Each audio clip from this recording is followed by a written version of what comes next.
So when we're looking at exponent rules, we've got this page of rules that we're going to look at. Kind of come in pairs, some are by themselves. But our first one is a to the m times a to the n equals a to the n plus n.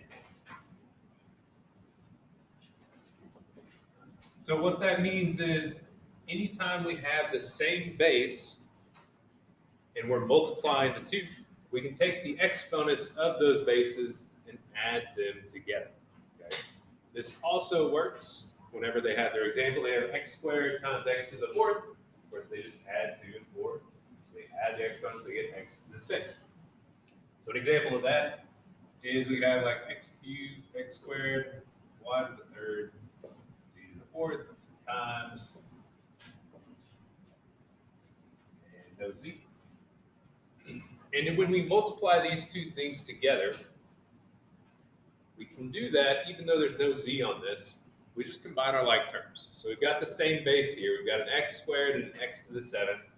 It's going to get us an x to the 9th. 2 plus 7 gets you 9. Then we have a y cubed and a y cubed. Again, add those two values together. It's us y to the 6th. And then we have that z to the 4th.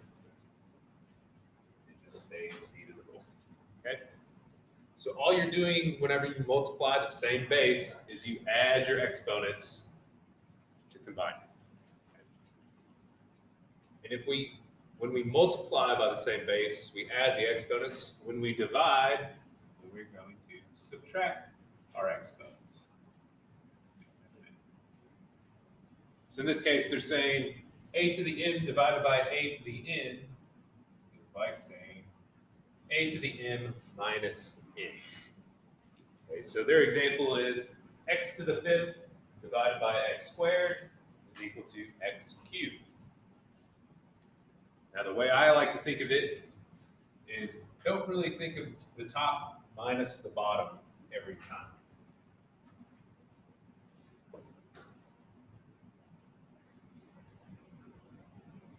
What I like to think of it as is which one is bigger, because this is going to make it simpler in the long run. So which value has the higher exponent when we're talking about the same base? So in this case, we have x cubed divided by x squared. X cubed is the bigger base, or has the higher exponent. So we're going to leave our x on the top, and then we subtract our exponents. So we have a 3 minus 2 is going to leave us with an x to the 1st degree. Of course, we don't have to put the 1 on the x. Then we have y to the 5th divided by y to the 7th. Y to the 7th is the bigger degree, so our y stays in the denominator. Subtract the smaller exponent from the bigger, we're going to get y squared.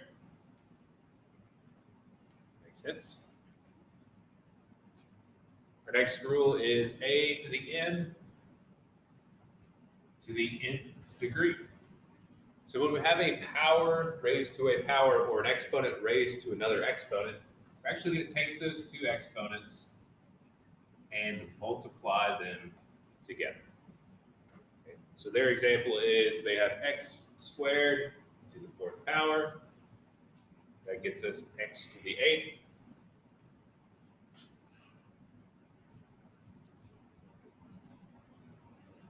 And then kind of combine this with our next rule as well. So we've got x squared times y cubed, all of that raised to the 2nd power. Again, a power raised to a power, we're going to multiply those two exponents together. So that's going to get us x to the 4th and y to the 6th. Okay.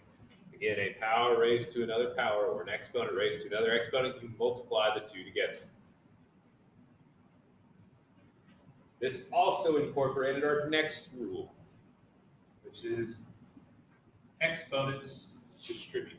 So we have a times b raised to the nth power.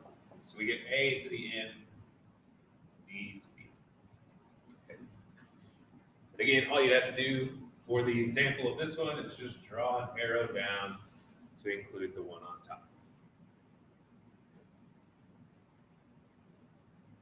The next rule, well, if it distributes across multiplication, it's also going to distribute across division.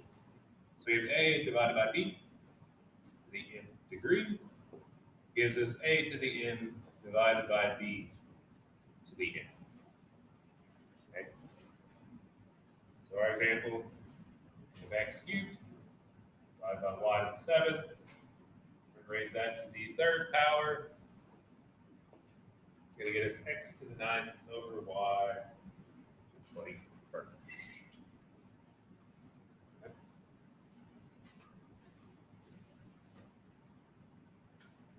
Any questions with any of those so far?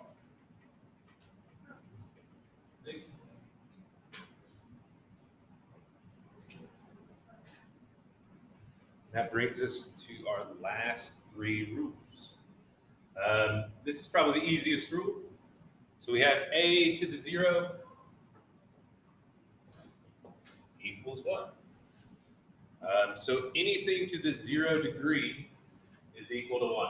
So x to the 0 degree equals 1. You can even have something like this, where we have like 357 x cubed y to the 89th. All of that to the 0 degree, doesn't matter what it is, that 0 distributes to everything, it's still just 1. Okay? Anything to that 0 degree is 1.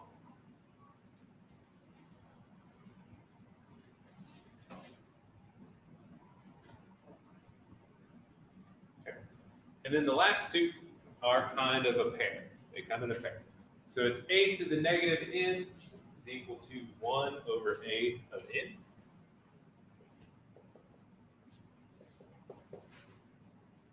And the opposite, we have 1 over a to the negative n is equal to a to the n over 1. So what this means is anytime we have a negative exponent, we're going to take that value and we're going to move its location. Negative exponent just means we're transporting. We're moving it across the denominator or the division line. Okay? So if we're in the numerator, we have a negative exponent, we move it to the denominator. If we're in the denominator, we have a negative exponent, move it to the numerator, drop the negatives on the exponent. Okay? Once you've transferred, once you've moved it, drop the negative. So in our example, we're going to have x to the negative 3, c, y to the negative 2. So our x to the negative 3rd power, it's again negative, so we're going to move it to the denominator. When we do that, we drop the negative on the exponent. The z has a positive exponent of 1, it's going to stay exactly where it's at. The y to the negative 2, negative exponent, we're going to move it to the numerator. Okay. Here's our example.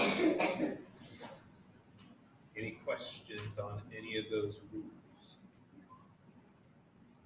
One common mistake, so this is kind of just an extra, which you can put at the bottom, is say we had something like 2x squared negative 2 over z. When we move this x to the negative 2, this 2 actually just stays right where it's at. Okay. And that is because the 2 is not being raised to that negative 2 power. Okay. If we wanted to move that 2, we would have had to say this entire thing was to that negative 2 power.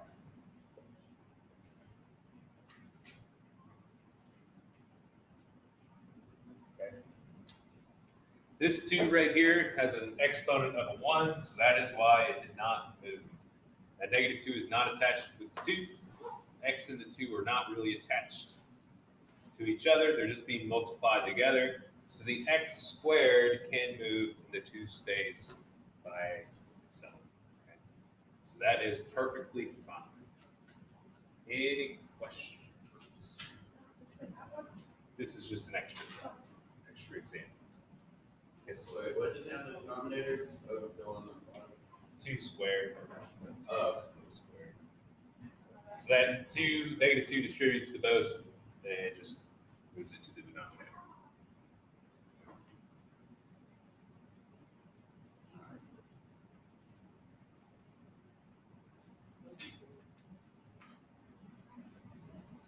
All So then let's look at the homework. Let's pick a problem from the first page that will work out. 4, 1.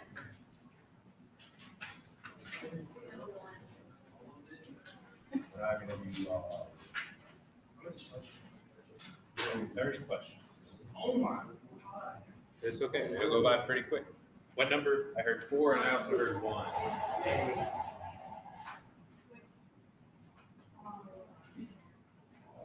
I heard 8 as well. If you want number 8, raise your hand. One person. If you want number 4, raise your hand. You got 2. If you want number 1, raise your hand. Number 1, 1. Let's just do 1, 4, and 8. All right, go. I won't see my notes.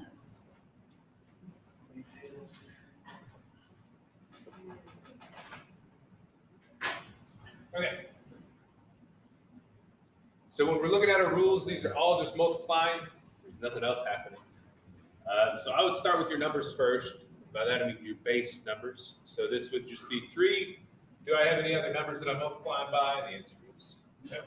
So it's just 3. So then I would go to my first variable, which is A. I'm going to look to see if I have any other variables of A. I do. And I'm going to add their exponents together. Again, we're just multiplying. So we have a 1 plus a 4, it's -5. We go to our B. There's no other B's, so it stays the same. Go to our C. We've got 4 and a 2, so that's going to get us C to the 6. So that's it. That's it. That's it. They think they're wrong. They're all trying to do that. But what about 4 now?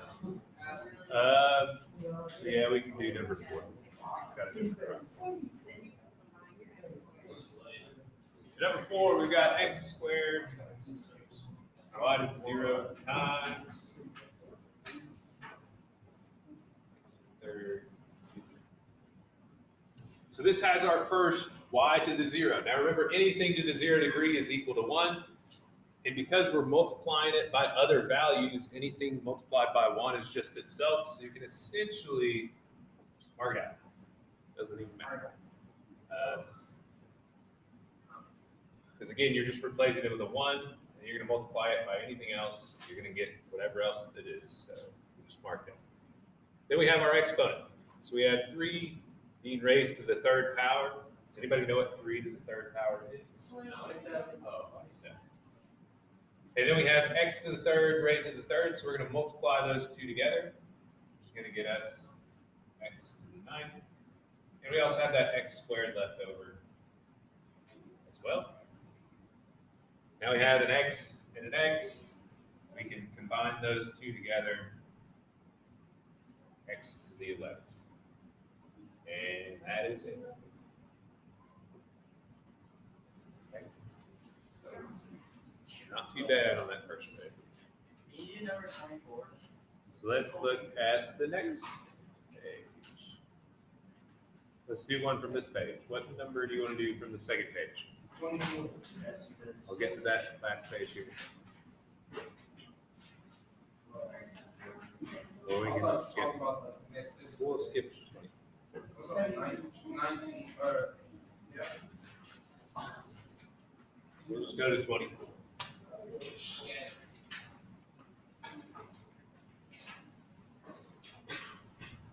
And again, looks really bad, right? But it's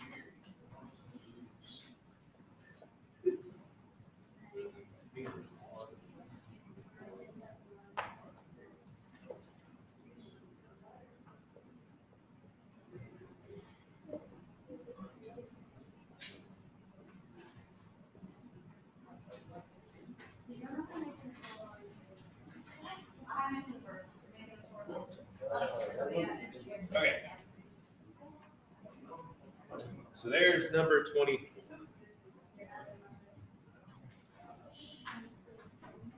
So just like if we're following our normal order of operations, we'd want to do our parentheses first. And we can actually combine a lot of this stuff down on the inside. So the way that's going to work is whenever we were multiplying, all we were doing was adding our exponents, right? But what do you think you do when you add a negative exponent? You're just going to subtract it. So let's simplify the inside of this down as much as we can. We're going to leave the top alone. So that's p to the fourth, p to the fourth, r to the fourth. Let's look at our p's. We got p to the third times a p to the negative 3. On number 24, unless I wrote it down. Okay. I didn't see it. I was looking past it. So on 24, we have p to the third times p to the negative 3. Those two are the same values, right? But opposites. So you're essentially, we can mark them out. Because that's going to get us p to the 0, and anything to the 0 degree is 1. So we can mark it out. See if we can combine anything else. We've got an r to the 4th and r to the 3rd. So that would be r to the 7th minus 1. So we'll leave us an r 6th. So I'm going to mark those out just so I know I've used them. Let's look at our p values. We've got 1 p left, or that p squared. So it's just going to stay there. Used it. Then I've got q to the negative 4 and q. So if I combine those two together, that's going to give me a q to the negative 3. All of that is still being raised to that second power. Okay. So we've already simplified this down a lot. The next thing is we've got that exponent. We can distribute that exponent to everything on the inside of our parentheses. So again, I'm just going to leave my top alone. My numerator. I want to distribute that 2 to everything. So p to the squared, p squared to the second power. Again, multiply those two together, we get p to the 4th. R to the 6th squared, 6 times 2 gets me 12. And then I have q to the negative 3 times 2 is going to give me q to the negative 6. If I want to, I can go ahead and just move that up to the top, right? That negative exponent is going to move it to our numerator. So then the last thing is we want to combine our terms, right? If I've got a p to the 4th divided by p to the 4th, anything divided by itself is 1, so we can mark those out. We've got q to the 4th and a q to the 6th. Those are both on top. So I can add those two together. So we get the q to the 10. Use them, mark them out. Then I got r to the 4th divided by r to the 12th. R to the 12th is much bigger. So 12 minus 4 leaves me with 8. There's my answer. Guys, just step through it one step at a time. These aren't that bad. Right? They look big, they look scary. Just shrink things down as you can go. Right? Combine those like terms. You get something that's not so bad. And then that last 6 problems, these are all just with a base of 2. So it's like they all have the same variable. I don't want to know what 2 to like the 11th power is. I just want to know what the simplified version is of 2 to the 11th. So like say we did number 27. We've got 2 to the 0 times 2 to the negative 3 over 2 to the 4 to the negative 3. 2 to the 0, we already know this is just going to be a 1, so we can mark it out. 2 to the negative 3, we know it's going to move to our denominator, be 2 to the 3rd in our denominator. We've got that 2 raised to the 4th, raised to the negative 3, so we can multiply those 2. So that would be 2 to the negative 12. Again, a negative, we can go ahead and just move its location. So that puts it on top. We got 2 to the 12th is much bigger than 2 to the 3rd, so we know it's going to stay in the numerator. 12 minus 3 gets us 9. That would be our answer. Right? Everything in the denominator is gone. So there's a 1 left over. Anything divided by 1 is just itself. So we just get 2 to the